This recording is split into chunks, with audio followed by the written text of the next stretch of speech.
예, 포커스 시간입니다. 오늘은 오랜만에 유승민 전 의원 나와 있습니다. 안녕하세요. 예, 반갑습니다. 네, 오랜만에 나오셨으니까 오늘 좀 많은 주제를 다루고 싶은데요. 예, 그러시죠. 좀 질문들에 좀 짧게 대답을 해주시면서 그렇게 필요하다면 제가 또 네, 질문을 네. 길게 드리도록 하겠습니다. 강서구청장 보궐선거 이후에 최근 정치권에서 주목할 만한 움직임이 많이 나오고 있습니다. 그 부분부터 좀 말씀을 드려볼게요. 이뇨한 혁신위가 인선을 마쳤고요. 뭐 익숙한 인사도 있고 새로운 인물들도 많이 있습니다. 근데 쓴소리할 사람은 별로 안 보인다. 이런 지적도 있고요. 또 어차피 혁신위가 꾸려진 게 위기 타개 이런 것이라면 위기 타개라는 본질적인 면에서 봤을 때 이게 진짜 혁신이 가능할까 이런 의문들이 나오고 있거든요. 어떻게 보고 계세요? 저는 대통령이든 누구든 근거 없이 비판을 하지는 않습니다. 그래서 혁신위가 처음 시작할 때 저는 뭐 상당히 기대를 가지고 지켜보기로 했고 지금도 사실 일말의 기대는 남아 있습니다. 근데 이제 어제 인선을 하는 걸 보니까 좀 실망을 했어요. 왜냐하면 그 혁신위원 중에 뭐 모르는 분들에 대해서는 제가 평가하지 않겠습니다. 근데 그 중에 정치하시던 분들은 제가 비교적 잘 아는 그런 분도 있는데 뭐라 그럴까요? 혁신의 대상이 되어야 할 사람이 그 혁신위에 포함되어 있는 그래서 오늘 아침에 어디 중앙일보 보수지 아닙니까? 보수 언론 아닙니까? 사설에서도 뭐 혁신이나 쇄신의 의지가 읽히지 않는다. 그 인선을 보니까. 그래서 저는 이 굉장히 지금 중요한 이 시기인데 제가 국민들 눈에 봤을 때 저 사람은 혁신의 대상인데 저 사람이 왜 혁신위원회에 들어가 있지? 이런 거는 좀 초반에 좀 정리를 하고 자르고 나갈 필요가 있다. 그런 생각입니다. 네. 대통령과의 관계에 있어서도 굉장히 말이 많았고요. 근데 인 위원장은 본인이 쓴소리 할 거다. 대통령한테 거침없이 얘기할 거다라고 했습니다. 또 앞서서 그 이진복 전무수석이 대통령실이 혁신위에 개입하지 않을 거다 이런 얘기도 하기도 했고요. 근데 유 의원님은 당이 홀로설 결심을 해야 한다라고 말씀을 하셨습니다. 그러니까 대통령실과 수직적 관계에 있다라는 비판에서 벗어나야 될 텐데 혁신위가 그 계기가 될 수 있을까요? 국민의힘이 지금 이 위기에 처한 게 대통령이 잘못하시는데도 아무도 이야기 못하고 견제 못하고 대통령한테 질질 끌려다니다가 국민의힘이란 당이 지금 이 국민의 지지를 잃어버린 거거든요. 그러니까 제가 당이 홀로설 결심을 해야 된다 이렇게 말씀드린 거는 대통령과 이 정부의 여당으로서 협조할 거는 당연히 협조하되 대통령과 정부가 잘못된 정책, 잘못된 인사, 잘못 가고 있으면 언제든지 국회의원으로서 브레이크를 걸고 그거는 아니다, 잘못됐다 이렇게 가야 된다라는 이야기를 당이 용감하게 할 수 있어야 되거든요. 그런 점에서 저는 그동안 당이 참 잘못됐는데 인요한 이제 위원장께서 대통령한테 거침없이 말하겠다 그러시잖아요. 그래서 저는 기대합니다. 그리고 거침없이 말씀을 하셔야 될 게 지금 뭐 널려 있습니다. 뭐 무슨 홍범도 형상에 민생 경제 뭐 널려 있기 때문에 저는 그런 이야기를 혁신위원장께서 해주시길 바라고 용산에서 무슨 정무수석이 혁신위에 관여 안 하겠다라는 거는 저는 믿지 않습니다. 왜냐하면요, 그동안 용산에서 대통령과 대통령실에서 지난 전당대회 때부터 이번에 강서구 참패까지 직접 개입해가지고 대통령 뜻대로 당을 움직인 증거가 차고 넘치거든요. 진짜 앞으로 개입 안 할 것 같으면 그 약속 꼭 지켜주길 바랍니다. 기대를 해보겠다라고 말씀하셨는데. 그렇습니다. 근데 이런 얘기들이 많습니다. 김기현 대표의 현 체제에서 그게 가능하겠느냐? 그러니까 전권을 준다고 했는데 김기현 대표한테 전권이 없는데 어떻게 전권을 다 줄 수가 있느냐 뭐 이런 비판들이 나온 거거든요. 저도 그 말씀을 하신 걸로 저도 처음부터 그렇게 이야기했기 때문에 제가 딱 두 가지를 요구했습니다. 나무가 뿌리째 썩었는데 격가지만 쳐가지고 나무가 살아나는 거 아니거든요. 뿌리째 나무가 죽었으면 그러면 뽑아내고 뭐 새로운 묘목을 심든지 이래야 되지 않겠습니까? 제가 두 가지 요구한 게 하나는 대통령이 바뀌어야 된다.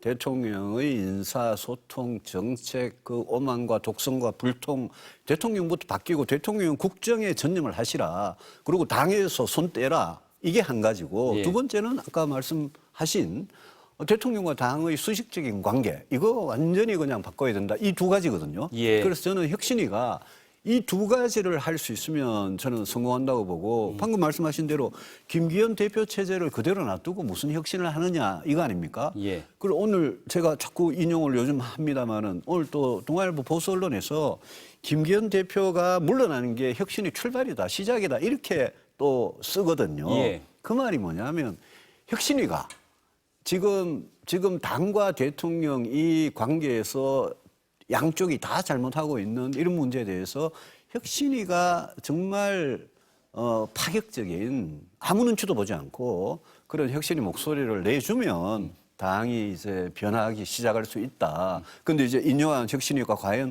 그걸 할 수 있느냐? 예. 그걸 제가 아주 엄격하게 지켜보겠다는 이야기죠.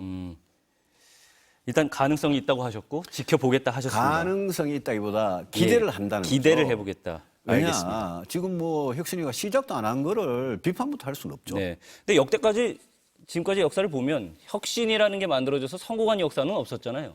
과거에 예. 그래도 일부 성과가 있었던 것도 있었죠. 아, 그런가요? 예컨대 2005년에 박근혜 대표 시절에 혁신위가 뭘 해가지고 한자도 못 고친다 이래가지고 그 혁신안을 박근혜 대표가 받아들였는데 그것 때문에 사실은 2007년에 박근혜 후보가 이명박 후보한테 경선에서 패배한 게 그 혁신이 아닙니다. 네. 근데 어쨌든 혁신위는 그런 걸 할 수 있어야죠. 예, 알겠습니다. 혁신위가 만들어지고 하는 것도 결국에는 총선을 겨냥해서 만들어진 그렇습니다. 건데. 예. 그럼 민주당은 어떨까요? 그 이재명 대표 복귀 이후에도 좀 갈등이 남아 있고, 이 대표 체제에서 민주당의 총선 도전 여기에는 무엇이 관건이라고 좀 보세요? 이재명 대표가 지금은 이렇게 좀 자세를 낮추고 있습니다만 총선에 가까워지면 예. 민주당에서 소위 말하는 비명계 이재명 대표의 어떤 체포동의안에 찬성하고 평소에 이재명 대표를 비판해왔던 그런 세력들에 대한 저는 숙청 작업이 조용히 이루어질 거라고 봅니다. 그게 경선을 통해서 소위 개딸들이라고 이야기하는 당원들을 동원을 하든지 예. 경선에서 떨어뜨리든지 어쨌든 저는 만약 민주당이 이재명 대표에 대해서 비판의 목소리를 내는 사람을 공천 과정에서 다 이렇게 제거하고 만약 그런 일이 이루어지면 예. 저는 그거는 민주당한테는 전혀 도움이 안 되고 국민들 굉장히 눈살 찌푸리실 거고 그건 오히려 국민의힘이나 새로 태어날 신당이나 그런 쪽을 오히려 도와주는 바보 같은 짓이 될 거다 생각하죠. 근데 또 한쪽에서는 이렇게 시끄럽게는 계속 갈 수 없다 이런 얘기들도 또 나오던데. 아니요. 통합을 하는 건 좋은데 예. 진정한 통합을 하려면 이재명 대표가 자기 말 잘 듣는 충성파들로만 공천을 해가지고 예. 야당을 민주당을 바꿔보겠다 이런 생각을 버리시라 이겁니다. 알겠습니다. 그게 통합이겠죠. 예. 네. 그 양당 다 통합이 제일 큰 양당 이슈네요. 다 아주 그 대깔꼬만입니다. 똑같습니다. 문제는. 알겠습니다. 예. 요즘 가장 큰 이슈가 있습니다. 가정을 전제로 한 것이긴 하지만 유 의원님과 이준석 전 대표 예. 신당 창당과 관련한 얘기입니다. 두 분이 신당을 만든다면 거대 양당 다음으로 상당한 지지율을 얻을 수 있다라는 여론조사까지 또 나오기도 했고요. 그러니까 두 분 모두 12월쯤에 탈당 여부를 선택할 수 있다라는 예, 취지로 예, 말씀을 하신 걸로 그렇습니다. 저희가 예. 알고 있는데 신당 창당 성사를 위한 전제 조건은 혹시 뭐가 있을까요? 뭐 신당 이야기를 너무 드리는 거는 너무 앞서가는 이야기고 예. 12월까지는 당의 변화, 네. 진정한 혁신이나 이런 걸 하는지 저는 지켜보겠다는 거고 신당은요. 신당은 지금 양쪽 그 민주당하고 국민의힘 여야가 서로 막 진짜 치열하게 극단적으로 싸우고 그러면서 서로 적대적으로 뭐 공생한다 그러죠. 서로 적대 관계에 둘 다 기생하는 거예요. 예. 근데 이런 정치에 대해서 아무 일도 나라 미래나 국민들 민생에 대해서 위해서 아무 문제도 해결 못하는 이 정치에 대해서 저는 혐오하고 너무 정치가 싫은 그런 중도 무당층 또 젊은 층 특히 수도권 이런 국민들께서 굉장히 많다고 생각을 합니다. 예. 다만 그분들께서 새로운 어떤 정치 세력의 출현에 대해서 그거를 신뢰를 가지고 희망을 가지고 믿어주느냐 저는 그 문제에 신당의 성공 여부가 달려있다고 보고 예. 저도 고민하고 있습니다. 12월쯤 되면 결론을 내야죠. 12월쯤이라고 하면 혁신이 결과를 혹시 지켜보실 건가요? 혁신이 결과도 나올 거고요. 예. 그때까지 이번에 10월 초에 강서구라는 작은 선거지만 수도권 민심을 우리가 확인했잖아요. 그렇죠. 그리고 대통령 지지도 얼마나 낮은지 우리 1년 뭐 반 동안 봤잖아요. 이대로는 안 된다라는 게 너무나 강한데 그런데 이대로 가자라고 하면 이거는 망하자는 거죠. 네. 그래서 12월 정도 되면 대통령은 어떻게 바뀌고 우리 국민의힘은 어떻게 바뀌고 진짜 제대로 된 변화 혁신할 수 있는지 드러날 거기 때문에 네. 그때 되면 제가 떠날 건지 남을 건지 결론을 내리겠다는 이야기입니다. 만약에 창당을 안 한다면 예. 그럼 국민의힘은 반등할 수 있을까요? 제가 예. 신당을 안 만들면 예. 그럼 국민의힘이 남아 계신다는 아니요. 얘기인데. 제가 만약 남아 있기 위한 조건이라는 거는 예, 예. 제가 신당이나 뭐 이런 당을 떠날 결심을 하지 않고 예. 남아 남아 있기 위한 계신다면. 조건이라는 건 아까 제가 이야기한 그겁니다. 첫째, 대통령 변해라. 둘째, 대통령과 당의 관계 거기에서 다 당이 진짜 변하자. 저는 그 조건이 충족된다면 제가 이 오랫동안 사랑해오던 이 당을 왜 버리겠습니까? 그런 모습들이 완벽하게 그럼 가시화된 경우에 예. 남아 계신다. 저는 그런 변화가 걸로 생각하면 가시화되면 제가 당을 떠날 이유가 사라지는 겁니다. 알겠습니다. 조만간 이준석 전 대표 만나실 생각이 혹시 있으신가요? 이준석 대표가 여러 가지 생각과 고민을 많이 하는 것 같습니다. 예. 이 대표가 어느 정도 생각이 정리가 되면 그러면 대화할 필요성도 저는 있다고 봅니다. 그것도 뭐 한 12월쯤 가서 해도 되는 거 아니냐 싶습니다. 네, 알겠습니다. 신당에 대해서 왜 이렇게 저희가 굉장히 궁금해하고 있냐면 하태경 의원도 이런 얘기를 했습니다. 그러니까 이준석 전 대표에게 지분 주고 연합해야 국민의힘에 희망이 있고 총선에서 만약에 지면 대통령 레임도 본다. 이런 얘기까지 했거든요. 예. 그러니까 국민의힘에 이대로 희망이 있는가라는 것이 가장 화두기 때문에 아무래도 그래서 신당 창당에 대한 궁금증이 많은 것 같습니다. 지금 국민의힘은 어떻게 보면 상당히 극우화된 정당에 윤석열 대통령 1인이 철저하게 지배하고 있는 윤석열 대통령이 사당화된 정당입니다. 여기에서 벗어나자는 게 저와 뭐 이 대표나 우리 혁신을 바라는 사람들의 기본 입장 아니겠습니까? 예. 그래서 뭐 하태경 의원 그런 이야기 하셨다 그러는데 저도 제가 누누이 말씀을 드리는 대로 정말 24년간 누구보다도 보수 정당에서 시작해서 보수 정치의 어떤 변화에 대해서 정말 애착이 많은 저로서 정말 제가 어떻게 보면 판단하는 이제 마지막 거의 기회가 이제 다가오고 있는 거 아니냐 싶습니다. 예. 그러니까 뭐랄까 어쨌든 계속 가정을 통해서 이야기를 발전시켜 나가고 있기 때문에 말씀하십시오. 질문을 드리기가 굉장히 조심스러운 부분이 예, 있긴 한데 예. 일단 말씀하신 그 혁신이 제대로 이루어지지 않았을 경우에 예. 신당을 창당하고 당을 나가신다면 그러면 홍준표 대구시장 같은 경우에는 이렇게 또 얘기를 했거든요. 그러니까 제3지대는 발붙이기가 어렵다. 당선이 아니라 국민의힘 후보 떨어뜨리려고 나가는 것이다. 이렇게까지 좀 거칠게 어쩌면 비판을 했습니다. 예. 이런 비판에 대해서는 어떻게 답변을 하실까요? 홍준표 시장이 이제 불과 3년 전에 네. 총선 때 그때 뭐 양산에 가느냐 합천 뭐 창녕 거창에 가느냐 뭐 왔다 갔다 하면서 그러다가 대구에 갔잖아요. 탈당하고. 예. 홍준표 시장이 당시에 대구에 무소속으로 탈당하고 무소속으로 출마했을 때 그때 무슨 국민의힘 후보를 떨어뜨리기 위해서 그렇게 무소속 출마를 했냐 탈당을 하고 그건 아닐 거 아니에요. 그죠? 자기도 뭔가 뭐 불만이 있고 예. 당이 제대로 된 모습을 보여주지 않으니까 밖에 나가서라도 해보겠다 이렇게 나간 거 아니겠습니까? 마찬가지로 생각합니다. 저는 신당을 하느냐 마느냐는요. 지금 여론조사를 해가지고 무슨 잘 나오면 신당을 하고 조사회가 숫자가 안 나오면 신당을 안 하고 저는 그런 차원에서 계산은 진짜 전혀 하지 않고 있습니다. 예. 저는 제가 원하는 어떤 집권 여당으로서의 지금 제대로 된 모습, 그 당이 그걸 가져가자는 이야기고 대통령도 어렵게 정권 교체를 했으면 똑바로 잘하시라라고 제가 비판을 했던 거니까 그런 변화가 있으면 제가 신당을 왜 합니까? 거꾸로 그런 변화가 없으면 그러면 이 당에 아무런 희망도 없고 국민들의 어떤 바람 여기에 제대로 대응하지 못하는 그런 당에 남아가지고 뭐 제가 할 일이 뭐가 있겠습니까? 그래서 저는 대의 명분이 중요하다고 생각합니다. 네, 알겠습니다. 분석 하나만 더 여쭤보면요. 네네.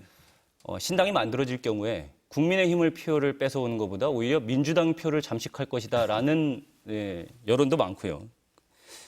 유인태 전 국회 사무총장도 그제 외전에 출연해서 그렇게 얘기를 했습니다. 아, 그래요? 예. 예. 이 부분에 대해서는 이런 분석들이 나오는 거에 대해서 어떻게 그건 보세요? 아마 처음 나온 숫자를 보고 그러시는 것 같은데 예. 저는 그렇지는 않을 거라고 생각하는 게 민주당 입장에서는 뭐가 제일 아프냐면요.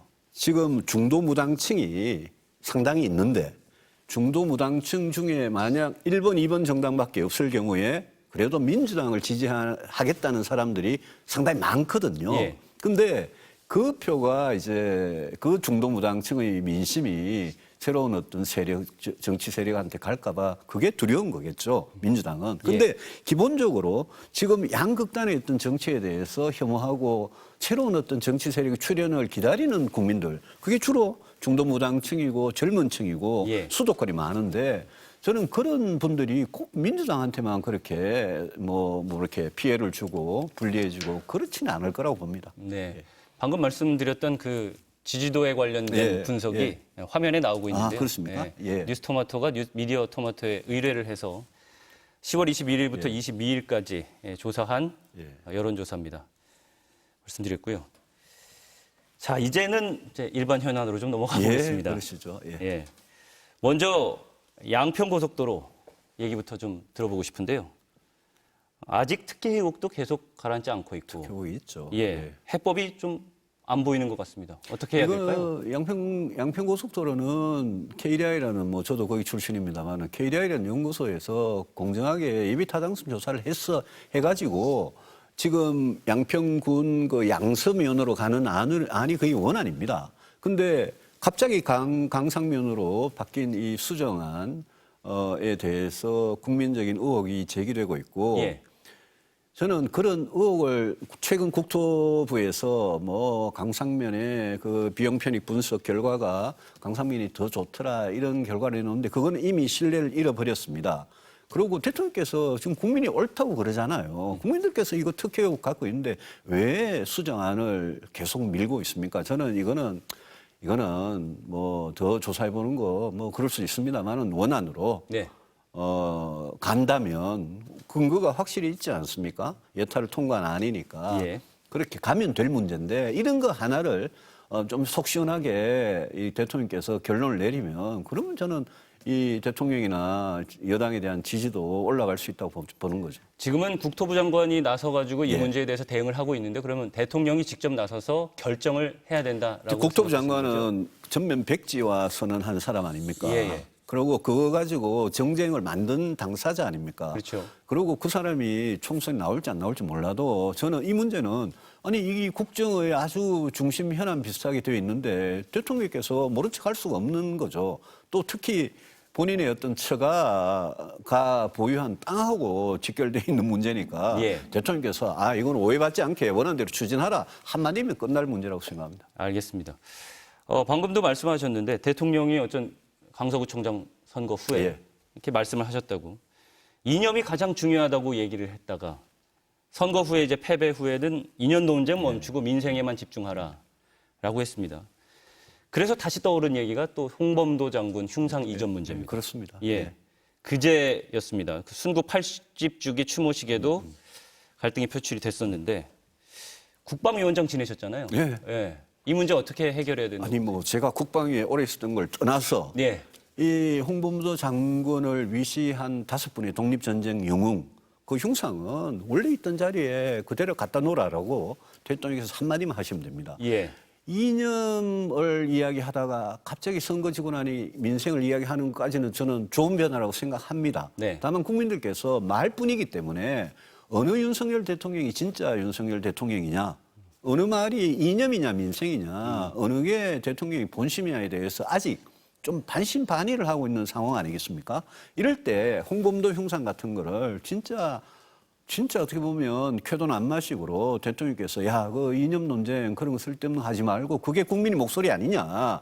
그러고 원래 있던 자리에 그분들 흉상을 다 갖다 놓으라라고 저는 하면 그러면 국민들께서 이제는 진짜 이념 전쟁 그만 하나 보다 이렇게 믿을 수 있지 않겠습니까? 저는 그것도 그렇게 풀어나가는 게 맞다고 보는 거죠. 그러면 홍범도 장군 흉상 문제를 어떻게 대통령이 직접 나서가지고 얘기를 하느냐 이게 이념인지 민생인지를 가르는 시금석 같은 하나의 척도가 될 수 하나의 있지 척도가 될수 않겠습니까? 있다. 예. 왜냐하면 그 이념 전쟁 거기에 아주 몇 가지 중요한 것 중에 하나가 홍범도 장군 흉상 아니었습니까? 예, 알겠습니다. 또 역시 국방 관련된 질문을 좀 드리겠는데요. 고 최상병 순직 사건 조사했던 해병대 백정훈 대령권입니다. 국감장에서 해병대 사령관이 박 대령이 지시를 따랐으면 파장이 없었다라고 또 새롭게 주장을 했습니다. 제가 이 문제요. 8월 달부터 지금까지 굉장히 주의 깊게 바라보고 해야 할 말을 계속 해왔고 예. 저는 특히 이 문제는 7월 31일 청와대 보좌진 회의에서 VIP라고 한 윤석열 대통령이 수사 외압을 국방부 장관한테 행사했느냐 이거 뭐 굉장히 심각한 불법의 문제라고 보기 때문에 이 문제는 정말 대통령께서 지금이라도 결자 해지 차원에서 당시에 만약 그런 수사 외압 지시를 하셨다면 이거는 이게 잘못했다라고 인정하고 박정훈 대령의 항명죄를 풀어드리는 그런 좀 조치라도 있었으면 좋겠고 해병대 사령관 방금 증언에 대해서 물으셨는데요. 해병대 사령관이 녹취가 다 남아 있어요. 박정훈 수사단장과 그 수사단원들의 그 진실되게 깨끗하게 우리는 잘했다라는 그 녹취가 다 남아 있는데 그런 사람이 지금 와가지고 자기 부하에 대해서 말을 바꾸는 걸 보고 이 사람 진짜 비겁하다. 그래서 이 사건은 이번 정권에서 진실이 밝혀지지 않고 박정훈 수사단장이 만약 이걸로 항명죄로 처벌을 만약 받는다. 만약 이렇게 되더라도 이거는 정말 정권 바뀌면 꼭 진실을 규명을 해서 우리 고 최수근 이 해병의 억울한 죽음부터 이 수사단장의 이 억울한 사정이 만약 있었다면 그거는 정말 밝히는 게 이 대한민국의 어떤 정의, 법치 여기에 관한 문제라고 생각합니다. 네, 알겠습니다. 해결책이 또 아직 안 나오는 것들이 여러 가지가 있는데 그중에 또 하나가 12구 이태호 참사입니다. 추모공관은 마련이 됐는데 특별법은 또 유언한 것 같고요. 방금 전에 뉴스 리포트도 저희가 전해드리긴 했습니다만은 윤 대통령은 또 추도식에 참석하지 않기로. 책임자급의 사람들이 여전히 책임을 회피하고 있다. 이런 비판은 계속해서 나오고 있고요. 이거는 어떻게 무엇부터 좀 해결을 해야지 이 문제가 좀 풀릴까요? 저 두 가지 말씀을 드리고 싶은 게 2014년에 세월호 참사가 발생하고요. 그때도 특별법이 있었고요. 그때도 법과 법 외에 박근혜 대통령께서 이 정부의 책임자로서 세월호 유가족과 트라우마를 겪고 있는 생존자들한테 어떻게 이렇게 치유를 하는 모습을 보이느냐 이런 문제가 있었습니다. 저는 이태원 참사도 똑같다고 생각합니다. 특별법도 여야가 충분히 대화를 해서 유가족들과 정말 이 생존하지만 아픔을 겪고 있는 이분들이 원하는 그런 특별법을 저는 만들 수 있다고 생각합니다. 또 특별법과 별개로 대한민국을 이끌고 있는 윤석열 대통령께서 내일 모레 이 서울광장에서 일주기 추모식을 하지 않습니까? 저는 갈 겁니다. 근데 대통령께서 거기 그 추모식에 오셔서 유가족들과 또 고통 겪고 있는 그 생존자들, 정말 돌아가신 분들의 친구들, 친지들 있지 않습니까? 그분들 손을 따뜻하게 잡고 위로를 해주시면 저는 상당히 치유가 될 거라고 생각을 하거든요.